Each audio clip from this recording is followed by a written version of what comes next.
Hello tout le monde, j'espère que vous allez bien. On se retrouve aujourd'hui pour une toute nouvelle vidéo qui va concerner les différentes alternatives au PVT Canada, puisqu'il existe plusieurs plans B si vous n'avez toujours pas été sélectionné pour le PVT Canada mais que vous vouliez quand même aller au Canada. Quelles sont les différentes alternatives? C'est tout ce qu'on va voir ensemble aujourd'hui. Bienvenue sur la chaîne si vous ne me connaissez pas, je m'appelle Laetitia, j'ai 25 ans, je suis actuellement en PVT au Canada et j'aide les Français à oser vivre une aventure à l'étranger grâce au PVT au travers de sessions de coaching personnalisées et également au travers d'une formation tuto qui s'appelle Objectif PVT Canada où j'aide les personnes à remplir leur dossier PVT Canada une fois qu'ils ont été tirés au sort. Sans plus tarder, on va attaquer le sujet puisqu'il y a pas mal de choses à voir et je vous le dis tout de suite, il y a vraiment plusieurs options et possibilités qui s'offrent à vous si vous n'êtes toujours pas sélectionné pour le PVT Canada. Tout d'abord, première option, se pencher vers un autre permis de travail. Il existe plusieurs permis de travail autres que le PVT qui vous sont accessibles. Il y en a certains qui font partie du même programme que le PVT,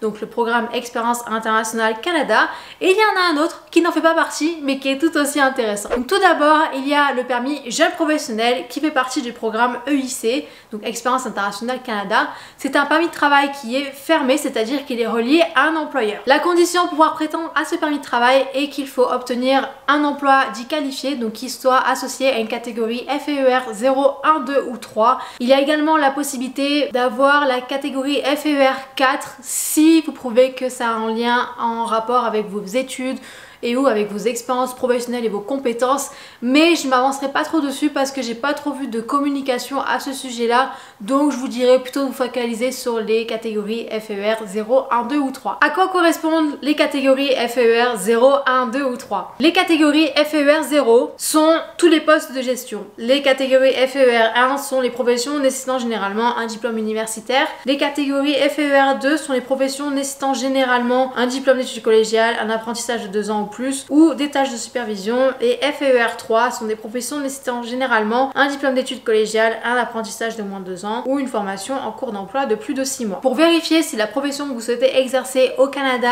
est bien une profession qui est dite qualifiée par le Canada, vous devez vous rendre sur le site noc.esdu pour effectuer la recherche. Donc vous tapez votre profession et vous allez voir si celle-ci appartient oui ou non à une profession dite qualifiée. Donc vous allez le revoir en fait dans le résumé de la répartition. Attention aux termes qui sont employés, il y en a certains qui sont différents entre la France et le Québec. Par exemple, on ne dit pas un manager au Québec, mais on dit un superviseur. On ne dit pas non plus un assistant commercial, mais on dit un conseiller au service clientèle. Donc voilà, ce sont des petites choses à savoir. Si vous ne trouvez pas votre profession, je vous conseille d'utiliser des mots-clés qui sont liés à votre secteur et puis petit à petit, vous allez pouvoir trouver. L'avantage du jeune professionnel, c'est qu'il donne accès à la RAMQ, qui est l'équivalent de la sécurité sociale pour le Québec par exemple. Deuxième permis, le volontariat international en entreprise. C'est un permis de travail qui est également fermé et qui fait partie du jeune professionnel, donc c'est une sous-catégorie du jeune professionnel. Le volontariat international en entreprise, qu'est-ce que c'est? Donc il s'agit d'exercer une mission pour une entreprise française à l'étranger via l'intermédiaire de Business France. C'est un très bon tremplin pour effectuer une expérience à l'international et donner une dimension internationale à votre carrière professionnelle. Les avantages principaux de faire un VIE, c'est que premièrement, le salaire que vous allez toucher n'est pas imposable puisqu'il s'agit d'une indemnité. Donc ça c'est cool, c'est un peu de l'argent de poche. Et puis deuxièmement, vous allez toujours pouvoir bénéficier des avantages français, notamment par rapport à la sécurité sociale en étant à l'étranger, donc ça c'est vraiment cool aussi. La durée du VIE est entre 6 à 24 mois et il peut être renouvelable une fois jusqu'à atteindre les 24 mois. Les conditions pour effectuer un VIE sont qu'il faut avoir entre 18 et 28 ans, être un ressortissant français ou européen, avoir réalisé sa journée d'appel et avoir un casier judiciaire vierge. Je vous en dis pas plus sur le VIE puisque j'ai fait une vidéo spéciale concernant le volontariat à l'étranger que je vous mets dans le petit i juste ici. Donc je vous parle du woofing mais également je vous parle également du VIE un peu plus en détail. Si ça vous intéresse, je vous conseille d'aller regarder juste en haut. Troisième permis de travail, le stage coop. Le stage coop est un permis de travail qui fait partie du programme EIC, donc Expérience Internationale Canada. Contrairement à son nom, il n'est pas réservé qu'aux étudiants puisqu'il existe un accord entre Pôle emploi et l'Office franco-québécois pour la jeunesse, donc l'OFQJ, qui permet aux demandeurs d'emploi français d'effectuer ce qu'ils appellent un stage de perfectionnement professionnel au Canada, donc pas qu'au Québec, d'une durée de 2 à 12 mois. Le principal avantage de ce stage de perfectionnement est qu'il permet aux demandeurs d'emploi de conserver leurs indemnités ARE, si bien sûr vous pouvez toujours en bénéficier, le temps de leur stage. Donc ça, c'est plutôt cool. Les conditions pour pouvoir effectuer ce stage de perfectionnement en tant que demandeur d'emploi sont qu'il faut avoir entre 18 et 35 ans, être de nationalité française, avoir un passeport français et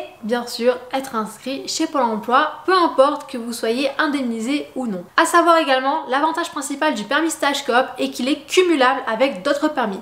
Donc par exemple, il est cumulable avec le PVT, il est également cumulable avec le jeune professionnel et il est également cumulable avec le VIE. Contrairement aux autres permis qui n'est pas possible de cumuler, celui-là est vraiment l'exception à la règle. Donc c'est vraiment cool aussi pour pouvoir avoir plusieurs permis de travail au Canada. Quatrième et dernier permis de travail, il s'agit de la mobilité francophone. Donc celui-là, ce n'est pas un permis qui fait partie du programme Expérience Internationale Canada, pour la simple et bonne raison que celui-là n'est pas soumis au tirage au sort. C'est un permis qui est complètement à part, avec un objectif complètement à part aussi, puisque l'objectif est de promouvoir la francophonie au travers des provinces qui ne sont pas francophones, donc je dirais à travers tout le reste du Canada, hors Québec. Il s'agit d'un permis de travail fermé qui est relié à un employeur qui est établi hors Québec, donc il peut être de partout au Canada, mais pas au Québec.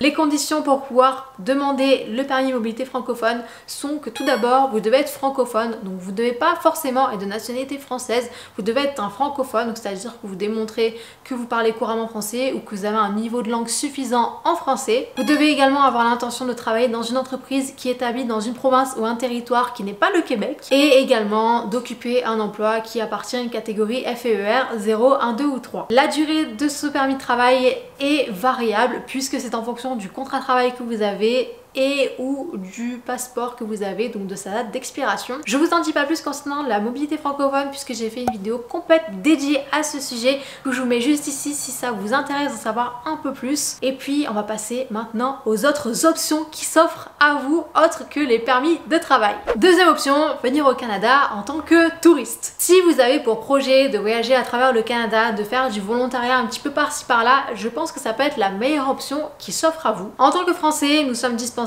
d'obtenir un visa touristique. Nous avons juste à faire une demande d'AVE, donc d'autorisation de voyage électronique, qui est un formulaire donc à remplir en ligne sur le site du gouvernement canadien et qui coûte uniquement 7 $.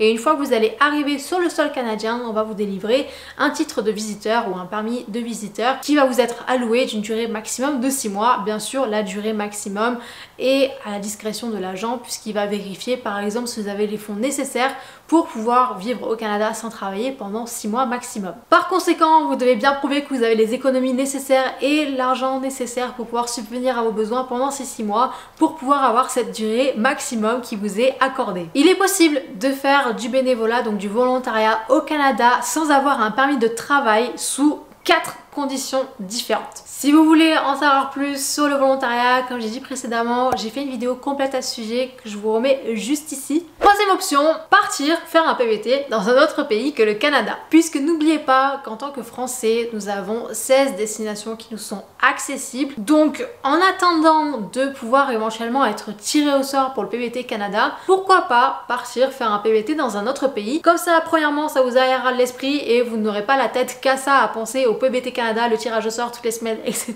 Et deuxièmement, au moins vous occuperez votre temps et puis vous pourrez déjà découvrir un autre pays et ça pourra déjà être une super expérience. Si vous voulez en savoir plus sur les différentes destinations qui nous sont accessibles en tant que Français ainsi que les différentes conditions de chacun de ces PVT là, je vous conseille de télécharger mon e-book gratuit qui s'appelle la PVTech, tout savoir sur le PVT et devenir un collab sur le sujet. Je vous mets le lien dans la description et également dans le commentaire épinglé si vous voulez en savoir plus et pour pouvoir le télécharger. Quatrième option, vous lancer dans les études. Ça peut peut-être être un signe qui vous montre que vous devez peut-être reprendre les études ou vous lancer dans une formation au Canada. Pour ce faire, vous devez être accepté dans l'établissement de formation ainsi que dans la formation que vous souhaitez effectuer pour pouvoir ensuite demander votre permis d'études. Mais c'est une solution qui nécessite quand même pas mal d'économies de côté, il faut quand même de la volonté pour pouvoir éventuellement reprendre des études, sachant qu'il est possible en tant qu'étudiant de travailler uniquement 20 heures par semaine, d'où l'intérêt d'avoir pas mal d'économies de côté, pour subvenir déjà à vos besoins, mais aussi pour acheter par exemple tout le matériel qui sera nécessaire durant votre année scolaire et pour payer aussi les frais de scolarité. Cinquième et dernière option,